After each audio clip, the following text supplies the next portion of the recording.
Hey everyone, welcome back to Apollo Art Analysis. In today's episode, we're going to be studying a piece by the established illustrator known as P1A or P1A, and in this episode, we're going to be looking at a unique take on the style of Neo-Expressionism. We're also going to explore the genesis of the digital state of being. So let's jump right into it. So at first sight, we're met with a lone figure who appears to be, torn and strewn in every which way. Your first impression is likely one of shock due to the rather visceral and even stranger scary sight before us. Of course, notice how space is used within the work at hand. The placement of this lone subject on this dark radial backing, of course, that lighter form allows that to just accent and define itself to the most intense degree possible. You may also notice that she appears to be within this bordered or this frame of containment, so of course that also elevates the visual presence of our lone subject. One of the first things I notice, of course, is the impact of color here. Whenever you look at this work, you'll likely say red and gray, but there's a lot more happening here. Within this work, we see, gold, we have blue,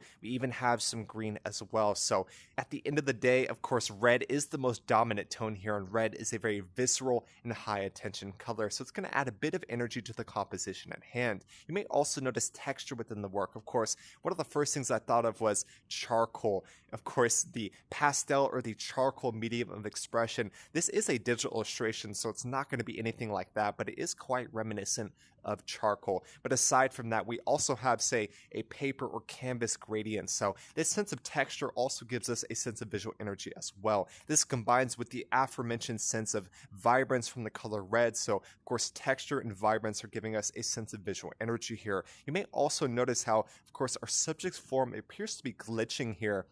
This, of course, reminds of the glitch art aesthetic, and may even introduce a sense of implied motion to the work at hand, right? Like we said, our subject's form appears to be torn and strewn in every which way, so that certainly gives a sense of motion and energy within the composition. With this in mind, how do y'all feel when you view this piece, or what exactly are we witnessing? Of course, we see this lone subject set in center certainly appears to be the main focus of the work at hand. Their form is incredibly jarring as we see these avatar spirits flying all around here.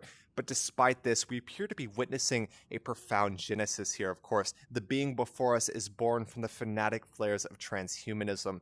And of course, when one puts pen to paper, they may do so with little to no regard for the end result. But despite this, the act of creation is really a miracle in and of itself.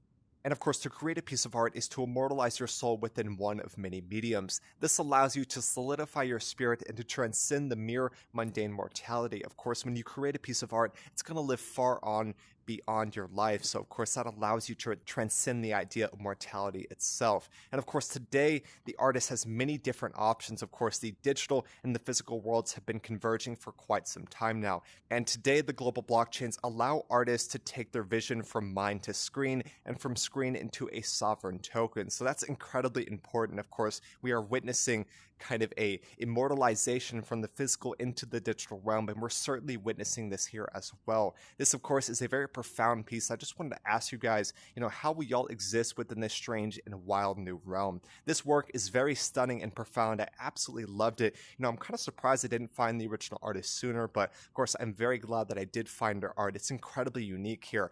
I mentioned Neo-Expressionism in the beginning. We'll talk a bit about that here in a second, but I have some additional works from the original artist. I'm going to bring those in real quick and see what we can learn about the original artist's style. Alright, so I brought in two additional works from the original artist here to give some insights about the original artist's style. Of course, the work before us, Side Effect, a very stunning and even harrowing work, but in all three instances we have, say, this sense of anatomy, this very flow of different curves and such as that, but we also have, say, a frame. Of course, in all three instances, you have that. Some are a lot more defined than others. Of course, the two works on the left here, the border or the frame, are a lot more defined than the work on the right. But despite this, you can see the artist's style in all three instances. This is a really unique mix of realism and Neo-Expressionism, right? Using those really rough and harsh use of materials, giving a sense of texture, but also remaining rooted within a sense of realism as well. So I find that incredibly fascinating. Just want to bring those in real quick and talk a bit about the original style. We always love to see it here. And of course, I briefly mentioned Neo-Expressionism, and here is a very good example of that. This is all-time high in the city from the artist's X copy. Of course, you can see that very rough handling of materials. And the reason I brought this in, of course, is incredibly dark work, but look at that rough use of texture and material there. We compare that to the work at hand. Of course, you have, say, the splotches, you have that sense of the charcoal, even the glitch effect as well, all of which immerse us so well within this work and really give that harsh sense of texture and material within the work at hand. So I just want to bring this in as well, talk a bit about the original artist's style, but really the Neo-Expressionist aspect of that, of course, is incredible hybrid using that sense of realism alongside that. So absolutely love it. Just want to bring that in real quick and talk about Neo-Expressionism. Alright, really hope y'all enjoyed today. The work before us is a digital illustration, so of course it was painstakingly painted and illustrated upon a screen. The artist clearly pays very close attention to the details within their works. We absolutely love to see it there. Everything from the sense of texture, the overlaying of anatomy within this work. There's so many different things you could cite. Of course, a very stunning and profound piece at that, but really hope you'll enjoy today. Like I said, we talked about so many different things from Neo-Expressionism, the genesis of the digital state of being. We talked about everything from the use of texture and color within the work at hand, the sense of visual energy, even the anatomy as well. So many different things we hit on today. I truly hope y'all enjoyed. If y'all enjoyed today's episode, make sure to check out the original artist P1A or P1A doing some amazing stuff in the digital illustration medium of expression. Like I said, a very unique style, and I absolutely love to see it.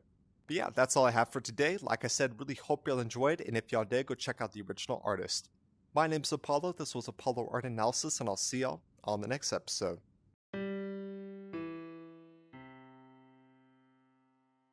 We hope you enjoyed today's episode. If you'd like to support our work directly, please check out our Apollo community tokens.